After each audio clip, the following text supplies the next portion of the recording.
گفته شده 3 چیز خداوند پنهان کرده در 3 چیز که غنیمت بشمارید. رضایت خدا و خوشنودی الله در لابلای طاعات و بندگی ما پنهان است، یعنی ما نمیدونیم در کدوم طاعت رضایت بیشتره. ممکنه همون عملی که چیزی به حساب نمیارید، کوچکش میشمارید، چنان درش رضایت خداست که فکرش نمی کنید. پیغمبر فرمودن علیه السلام لا تحقرن من المعروف شیئا ولو ان تلقى اخاک بوجه طلق.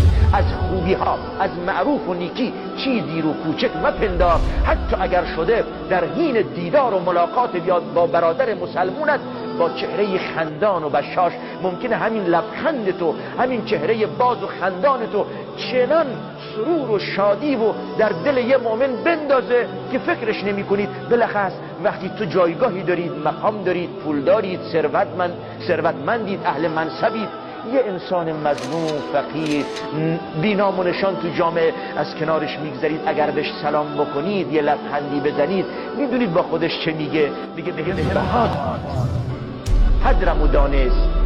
فکر نمی کنید که این بنده خدا چقدر خوشحال می شود، چقدر لذت می برد از سلام تو، از روی خوش تو. خیلی وقت ما بدون اینکه خودبین باشیم و از کنار مردم میگذریم، سرمون رو پایین میندازیم، سلام میکنیم، یه سلام سرد، یه سلام نمی کنیم، اما نمیدونید که این سلام سرد، این سلام علیک نکردن چقدر تأثیر منفی میتونه تو دل این بنده خدا بذاره. و این بنده خدا ممکنه مظلومه، ممکنه فقیر، ممکنه مسکینه، پیش خدا قدر و منزلت داره.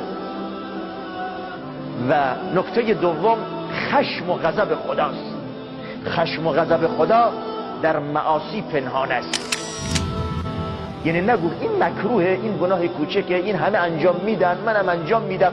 ممکنه همون عمل کوچک که گناهه درش خشم و غضبی باشه که انسان رو بدبخت بکنه. ایاکم و محقرات الذنوب، بر حذر باشید از گناههای کوچک. نگو چون گناههای کوچک ممکنه یه وقت به نحوی همون گناه کوچک تو رو هلاک بکند.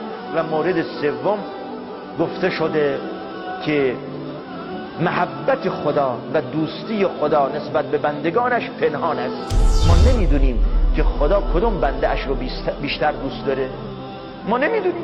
ممکنه همون بنده خدایی که ما چیزی به حسابش نمیاریم پیش خدا قدر و منزلت و جایگاه والایی دارد و جزو اولیای مقرب الله جل شأنه. ما که نمیدونیم، خبر از اسرار مردم نداریم، خبر از دل و باطن مردم نداریم، خبر از نهانها و خلوتها نداریم. لذا به همه احترام میگذاریم، به همه سلام میکنیم، به همه روی خوش نشون میدیم که ممکنه از لابلای همین افراد یه سری افرادی باشن که جزو اولیای هستند، که وقتی دلشون رو شاد میکنید دل ولی خدا و دوست خدا رو دارید شاد میکنید. لذا پرهیز بکنید از ناراحت کردن مردم و بندگان خدا.